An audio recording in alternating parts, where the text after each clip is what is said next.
and send it to 7197.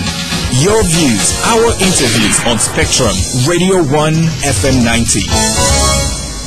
Hello and welcome. This is Spectrum on Radio 1. I'm your host Edmond Chizito. On Spectrum tonight, the global implications of the war on terror. Are Muslims partners in democratization or a threat to democracy and nation building? Wars against terrorism continue to be waged in many Muslim-dominated countries, an issue that has caused many to associate terrorism with Islam, despite the numerous explanations by the Muslim leaders that Islam is a religion founded on the principles of peace and brotherhood. Those associating Islam with terrorism point to the fact that major terrorist organizations use Islamic phrases, including quoting the Holy Quran, in justifying their heinous acts. Such organizations, including the deadly Al-Qaeda, claim to be pushing forward the fight initiated by Prophet Muhammad to get rid of infidels through a holy war commonly referred to as jihad. These contradictions have led to sharp divisions between the Christian believers and their Muslim counterparts, and in some countries like Nigeria, religious fanaticism has often led to bloodshed. On the other hand, some people claim that Islam does not favor democracy, given the fact that those using Islam as a tool to wage war and carrying out terrorism target democracies so as to destabilize them.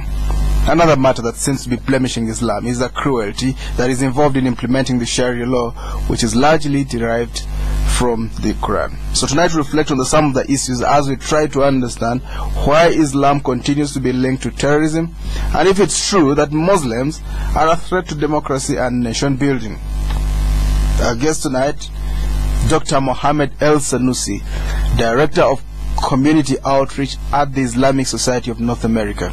You're most welcome, Dr. Mohamed. Thank you so much for having me here. Dr. Mohamed, can you briefly begin by telling us a little bit about yourself? Well, I'm delighted to be visiting Kampala. It's a beautiful city, nice people. This is my first time in East Africa here in Kampala in particular. So I'm enjoying myself. Mohamad Elsanous, my name. I work for the Islamic Society of North America. That is the largest and the biggest Muslim organization in the United States. I have been with the organization for the last 10 years, heading interfaith projects and community outreach projects, and also all matters that are with the federal governments. So our office is in Washington, focusing on interreligious and interfaith programs and initiatives. But the headquarters of the organization is in Indiana. So I went to the United States, immigrated there for the last 12 years, did my master's degree in law, and also did a PhD in law from Indiana University School of Law. And tell us a little bit more about your organization. What exactly do you do at the Islamic Society of North America? It is the, as I mentioned earlier, it is the largest and the biggest organization in the United States. As you know, we have about 10 million Muslims in the United States. So the organization was established in 1963 it was not called Islamic Society of North America. It was called Muslim Student Association of US and Canada.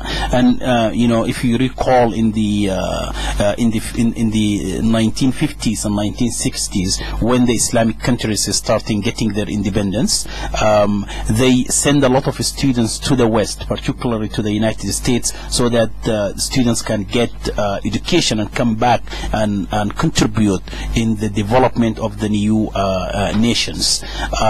But a number of these students got higher education, PhDs and masters, and decided to settle in the United States. So, and then they have their families. So they needed an organization that can cater to their families' needs as well. So they established Islamic Society of North America in 1981. Since then, the organization is helping to develop the community, building Islamic centers, building Islamic schools, doing programs and projects. Actually, right now, we have about 6 strategic priorities for our organization.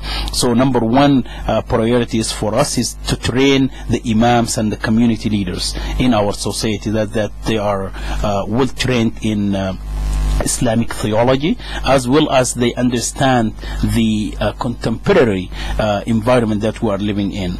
The second priority is actually youth development. So because the youth play a major role in the development in societies, so that's why we focus to train the youth in the United States, the Muslim youth in particular.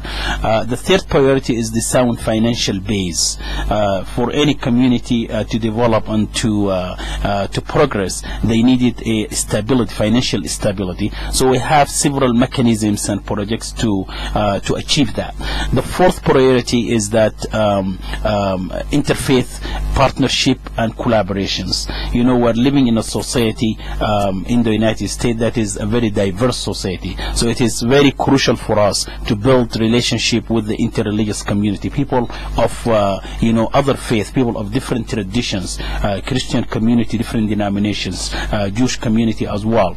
The fifth priorities for us is actually the image of Islam. You know, in your introduction, Edmond, you mentioned how the terrorism is associated with Islam. So we have a job to do to clarify these misconceptions. So that's why we are working to clear the image of Islam through different ways as well. And the last one is actually community development, and that is through conferences, professional conferences, for our educators and school teachers, as well as for our engineers and social scientists. So this is in brief, but we have about more than 2,000 Islamic centers in the United States.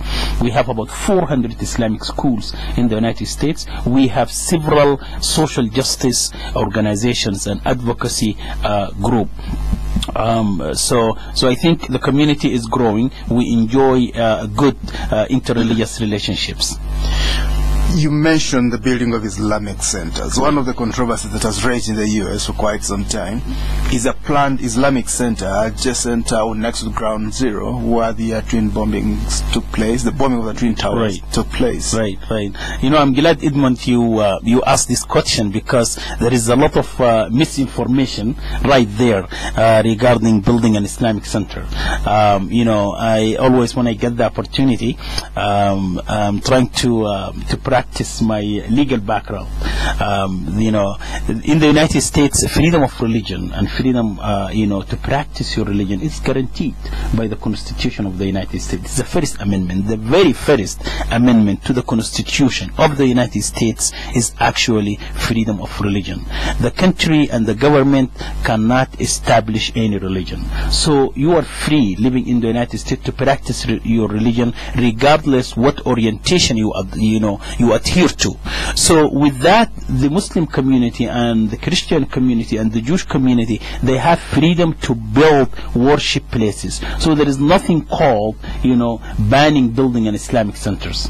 There is nothing called. The controversy last year around, they call it, Ground Zero Mosque. And the mosque actually is not in Ground Zero. Some distance away, actually. And it's not a mosque to begin with. It is a community center. It has a whole, prayer hall, right? But the new name is the Park 51. But when the controversy started last year, it was all over the media that the media projected the problem is that the country and the American community is not allowing building Islamic centers, but the Islamic center is actually building is guaranteed by the Constitution, as I said. In fact, we have no problem in building Islamic center in the United States.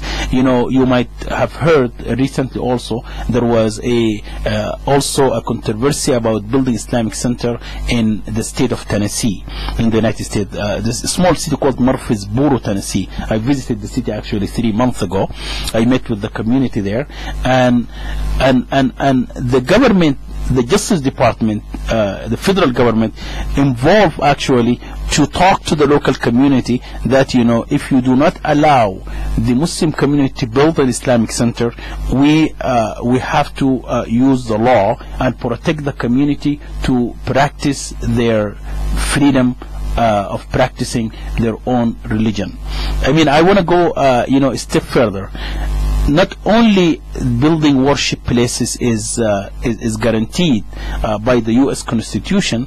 In fact, the Congress passed law to give exceptions to worship places to be built in areas which is not even zoned for religious places. There is a law called RULUPA, Religious Land Use and Institutionalized Person Act. So this act actually empower the Justice Department to get involved if the local authority trying to block building of a worship place. So we have no problem right there, but the media is projecting as if we have a problem. But I can assure you that we don't have problem building Islamic Center. Listeners, this is Spectrum on Radio 1. Tonight, the global implications of the war on terror. Are Muslims partners in democratization or a threat to democracy and nation building? Our guest tonight, Dr Mohamed Elsanous, Director of Community Outreach at the Islamic Society of North America. You'll be able to call in later. I'll read out the numbers when that time comes. Let's talk a little deeper on the war on terrorism and the link with Islam. Sure. And you look around the globe to identify areas that are infested by with terrorists, you'll find that many of these places are in Muslim-dominated countries. How would you explain this trend when it has been argued several times that Islam is founded on peace and brotherhood as a principle? Well, it's very unfortunate. Terrorism does not know any ideology. So it is unfortunate that at least in the recent history, the perpetrators, the people who involved in the terrorist act, their names, are Muslim names. For instance, the people who involved in the September 11th terrorist attack in the United States, the 19 of them, they were Muslim, Muslim names and Muslims. Unfortunately, the name of Islam is associated and the name of Muslims associated. But this is an issue that need to be clarified. The majority of Muslim communities, they are peace-loving people, right? There is only a tiny minority of terrorists, and could be found in any community. You will find people, doing a terrorist act. But unfortunately, that is something that is associated right now with Islam, and we are. It is our responsibility to clarify, the name of the Islam, and it is actually a responsibility for the global interreligious community to come forward and talk about, terrorism has no religion. The people who are commit act of terrorism, they are not actually supposed to be, described as belonging to specific. These are criminals, doing criminals act. So I think it is very unfortunate because a lot of terrorist acts actually happened in Muslim countries, perpetrated by Muslims. But I just want to clarify something here. The Washington University came up with a study, a research clearly found that people who are more religiosity, when they are people religious, they do not involve actually in terrorist act. They do not. Yep. Yeah. So that's across all religions. Yeah, across all religions. So it is specifically, in Islam as well. So when you are committed, religious person, you actually implement and observe the fundamental of your religion. Which actually loving peacefully with people of different traditions, and by doing that, actually you are actually observing your religion. So people committed these kind of things, they are not necessarily. The second point I would like to make here is that people always trying to connect the terrorist act with injustices, for instance, which actually, when you, at least in the recent history, I can give you a few examples of the people who involved in terrorist act and were caught. They were actually not coming from poor families. We're not coming from poor families, not desperate people, right? The Umar Abdul Muttalib, called the Christmas bomber or the underwear bomber. You know, last year the incident in Detroit. Right. His father he's originally from Nigeria, right? His father is in the middle class family. He's director or manager of a bank in Nigeria. So I think he's coming from a middle class family. So this is just one example I am giving you.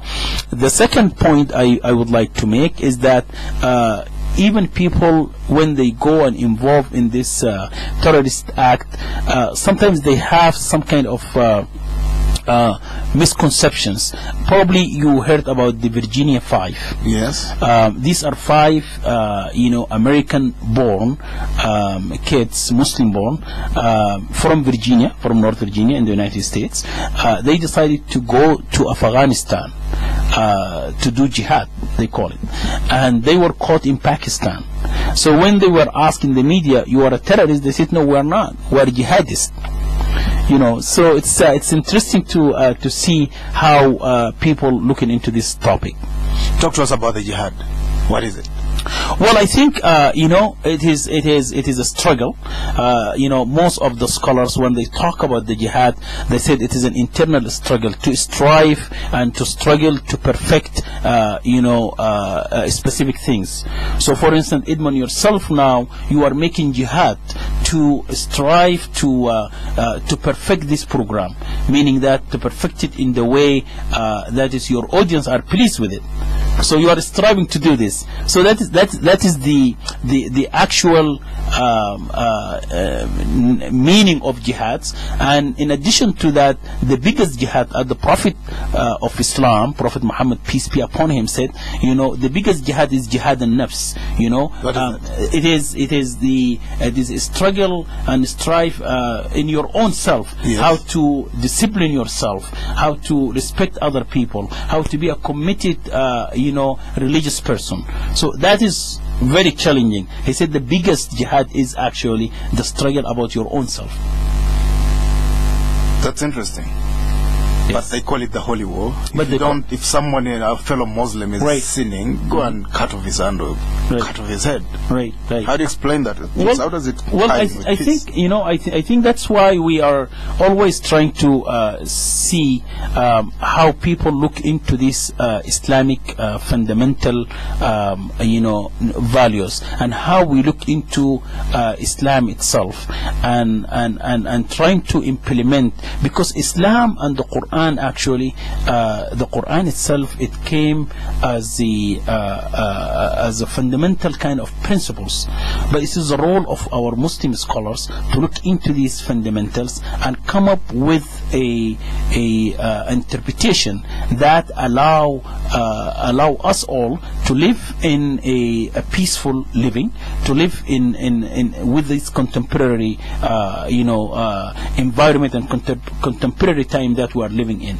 So that is the challenge. But unfortunately, a lot of these kind of fundamentals actually is mixed up, with cultural things. I can give you a few examples. For instance, in some of the Muslim countries, you find that they don't allow women to drive. Oh, right. Yes. So you can at the extreme, yes. Yeah, so we do not have something, a verse in the Quran says women shall not drive. Yes. We do not have that, right? So this is a cultural thing. So where do they find it? Where does it come from? No, it's a culture. It is a culture. It's a purely culture. It's a subculture drawn out of the Quran. Yeah, the Prophet Muhammad sallallahu women were driving camels at the time and things like that. And always, when communities develop, you have to develop with the community and adhere to the new ways of living. How about the hijab? In France, it's not very much liked. Right. Again, Edmond, I'm glad you asked the question about hijab, because this is also another controversial issue that we need to clarify. When you talked about the hijab, particularly in the United States. People, when they see things on the TV, they think that, in the United States, Muslim sister is not allowed to put a scarf on, or she might be in danger when she put a scarf on and go to the public place. This is not true. The freedom of religion that we enjoy there, the Muslim women and enjoy observing their religion. They put a scarf on and they walk around just fine. And the American law actually protect that. Not only in public space, even in the workplace. You can observe your religion. When people see, for instance, the hijab is banned in France, for instance, they say that, okay, the hijab is banned in the West. But United States is different. I usually tell people, some kind of stories, is that, I remember when the Prime Minister of Turkey visited United States of America, he came to Washington, and with his wife, with a scarf on, and visit with President Obama. Yes. Right? But as you know, she cannot even go to the presidential President palace. Barack Hussein Obama. Right, Barack Hussein Obama. She cannot even go to her own husband office in Turkey with hijab on. It's a Muslim country, right? Right. So we enjoy that kind of freedom, and the hijab is allowed. People practice the hijab. There are actually, in fact, several.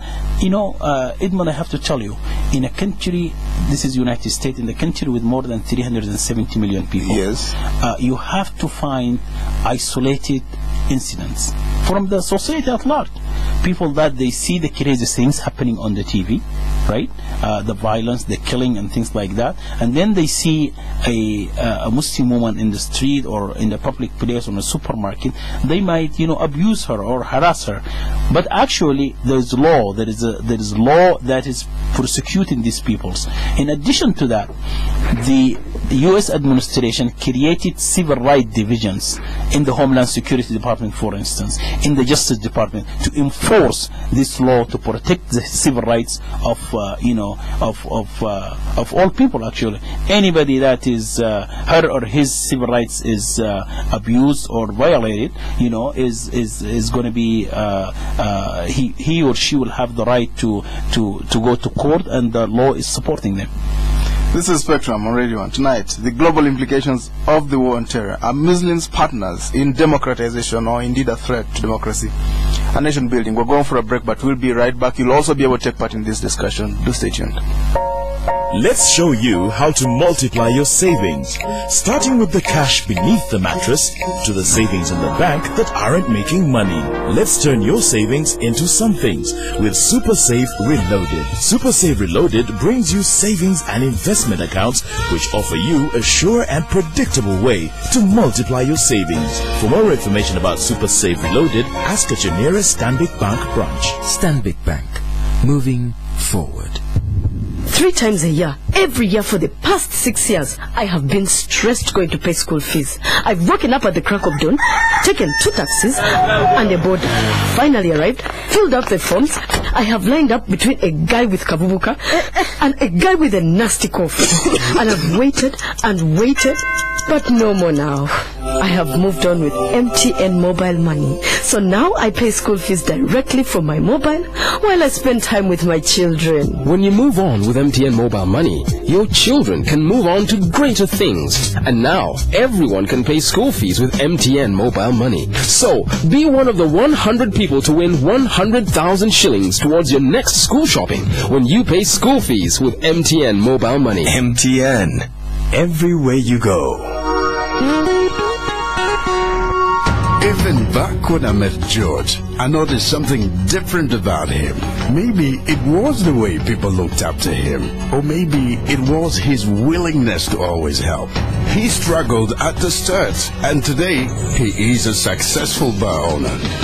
Despite his success, George didn't forget where he came from. He built friendships with his patrons and learned from them as much as they learned from him. He used his business acumen to help many others achieve their dreams. The fact is, many people owe their success to him. But George never talks about it. He's just who he is. special.